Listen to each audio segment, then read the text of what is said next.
नमस्कार, खबर गर्मा गर्म में आप सभी का स्वागत है। मैं हूं नीलू। करते हैं खबरों की शुरुआत। तो सीएम योगी आदित्यनाथ आज गाजीपुर के दौरे पर रहेंगे, जहां पर सीएम योगी सैदपुर में विकास योजनाओं का शिलान्यास और लोकार्पण करने के साथ एक जनसभा को भी संबोधित करेंगे। मुख्यमंत्री योगी आदित्यनाथ के कार्यक्रम को लेकर प्रशासन ने सैदपुर के टाउन नेशनल इंटर कॉलेज में सारी तैयारियां पूरी कर ली हैं। तो सीएम का आज गाजीपुर का दौरा है। सीएम कई योजनाओं का शिलान्यास और लोकार्पण करने वाले हैं। तस्वीरें हम आपको दिखा रहे हैं। अभी 4 जिलों के दौरे पर हैं। 2 जिले उन्होंने कंप्लीट कर लिए हैं। 2 जिले का दौरा आज सीएम का और है। आज सीएम का गाजीपुर दौरा है। मुख्यमंत्री योगी आदित्यनाथ गाजीपुर के दौरे पर आ रहे हैं। गाजीपुर के दौरे के तहत मुख्यमंत्री योगी आदित्यनाथ सैदपुर के टाउन नेशनल इंटर कॉलेज में पहुंचेंगे, जहां पर वो एक जनसभा को संबोधित करेंगे। इस दौरान मुख्यमंत्री योगी आदित्यनाथ विभिन्न योजनाओं के लाभार्थियों को प्रमाण पत्र सौंपेंगे, साथ ही विभिन्न विकास योजनाओं का लोकार्पण और शिलान्यास भी करेंगे। मनीष मिश्रा, न्यूज 18 गाजीपुर। और सीएम योगी आज जौनपुर का भी दौरा करेंगे। सीएम करोड़ों की सौगात देने वाले हैं। कई योजनाओं का मुख्यमंत्री शिलान्यास करेंगे। जनसभा को भी यहां पर संबोधित करेंगे सीएम योगी। तो गाजीपुर के बाद जौनपुर जाएंगे सीएम। आज यहां का भी दौरा है। कई योजनाओं का यहां पर भी शिलान्यास का कार्यक्रम है। यहां पर एक जनसभा को भी सीएम संबोधित करने वाले हैं।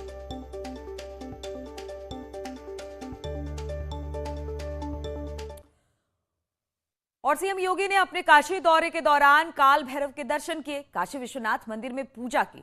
दिखाते हैं रिपोर्ट। सीएम योगी आदित्यनाथ ने वाराणसी में काल भैरव के दर्शन किए। इसके बाद वो काशी विश्वनाथ के दरबार में भी गए। यहाँ भी उन्होंने पूरे विधि विधान के साथ पूजा अर्चना की।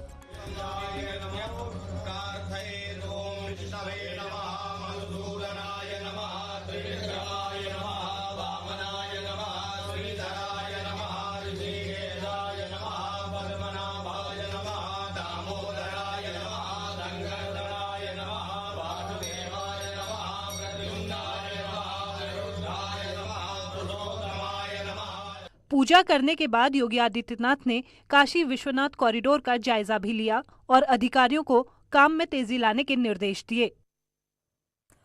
और वाराणसी के दौरान सीएम योगी आदित्यनाथ ने हस्तकला प्रदर्शनी का जायजा भी लिया, जहां पर सीएम योगी आदित्यनाथ ने एक बच्चे को गोद में उठाकर उसको खीर भी खिलाई।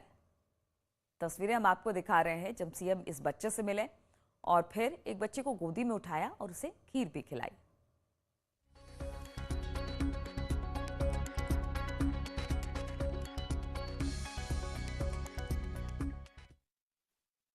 और उत्तर प्रदेश में सीएम योगी आदित्यनाथ के नेतृत्व में प्रदेश सरकार ने 4.5 साल का कार्यकाल पूरा कर लिया। सीएम योगी ने अपनी सरकार की उपलब्धियां गिनाई।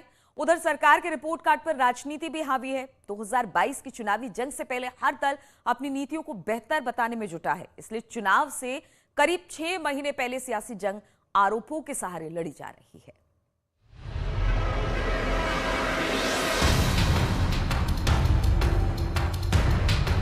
मोदी ने सराहा जिस यूपी को देश के विकास में एक रुकावट के रूप में देखा जाता था, वही यूपी आज देश के बड़े अभियानों का नेतृत्व कर रहा है।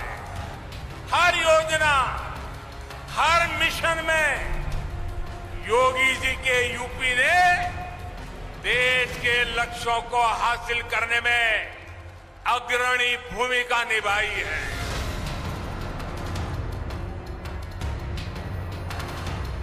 नड्डा ने तारीफ की। नरेंद्र मोदी जी और माननीय मुख्यमंत्री योगी आदित्यनाथ जी के जोड़ी ने प्रदेश की जनता के सहयोग से उत्तर प्रदेश का कायाकल्प किया है और एक नया कीर्तिमान स्थापित किया है और प्रदेश की राजनीतिक कार्य संस्कृति को बदल कर रख दिया। राज्य में विकास ने पुराने सारे पैमाने तोड़ दिए। योगी सरकार के 4.5 साल के कार्यकाल को केंद्रीय नेतृत्व हर लिहाज से सराहनीय मानता है। प्रधानमंत्री हों या पार्टी के राष्ट्रीय अध्यक्ष, हर कोई योगी के कामकाज को यूपी की तस्वीर बदलने वाला मानता है।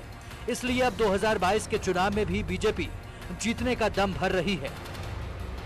प्रदेश सरकार की जो उपलब्धियां हैं वह जनता के आशीर्वाद से जो अपेक्षा की गई थी उसके अनुसार डबल इंजन की सरकार है। केंद्र सरकार और प्रदेश सरकार ने मिलकर के उत्तर प्रदेश में विकास का एक कीर्तिमान स्थापित किया है और उस कीर्तिमान के बूते और उसी मुद्दे को लेकर के हम लोग जनता के बीच में जाएंगे। सरकार अपनी कामयाबी गिनाकर जनता का दिल जीतने की कवायद में है। इसके लिए केंद्रीय मंत्री, सांसद और राज्य सरकार के मंत्री अलग अलग जिलों में गए और 4.5 साल का रिपोर्ट कार्ड पेश किया। इन 4.5 साल में अगर मुजफ्फरनगर के संबंध में बात करेंगे तो जो मुजफ्फरनगर की सबसे बड़ी सरकार की उपलब्धि में मानूंगा यहाँ की कानून व्यवस्था।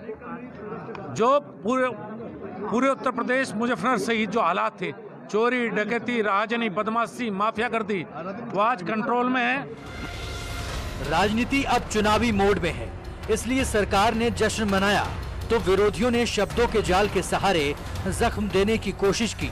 अखिलेश यादव ने ट्वीट के जरिए तंज कसा। उत्तर प्रदेश की बीजेपी सरकार ने प्रकाशित किया 16 पेज का 16 आने झूठ। लगता है बीजेपी ने अपने अंतर्राष्ट्रीय झूठ प्रशिक्षण केंद्र की पाठ्य पुस्तिका प्रकाशित की है, लेकिन झूठ के दूत इसे ऑनलाइन कक्षाओं में ही चला पाएंगे क्योंकि जनता के बीच वो जा नहीं पा रहे हैं। अखिलेश की तरह ही प्रियंका गांधी ने भी सरकार पर तीखे तीर चलाए हैं। प्रियंका गांधी ने ट्वीट किया, यूपी सरकार को चाहिए था कि 4.5 सालों पर जनता के सवालों का जवाब दे, लेकिन नहीं, फिर झूठ, झूठ और सिर्फ झूठ। लाखों खाली पदों पर नौकरियां देने और लटकी भर्तियां कराने पर किसान को गन्ना, गेहूं, धान, आलू के दाम देने में, बिजली के दाम कम करने में, महंगाई रोकने में उत्तर प्रदेश सरकार फेल रही। सरकार की नीतियों और रीतियों पर विपक्ष ने चौतरफा प्रहार किए तो सीएम योगी ने भी जवाबी हमला बोलने में कोई कसर नहीं छोड़ी।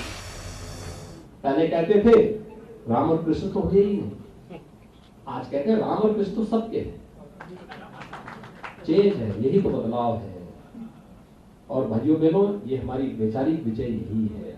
इस वैचारिक विजय के साथ हम सबको आगे बढ़ना है। सरकार के 4.5 साल के कार्यकाल पर तीखी तकरार है, आरोप प्रत्यारोप का दौर हावी है, मगर सवाल इसी बात का है कि इस बयानबाजी के जरिए ही चुनाव में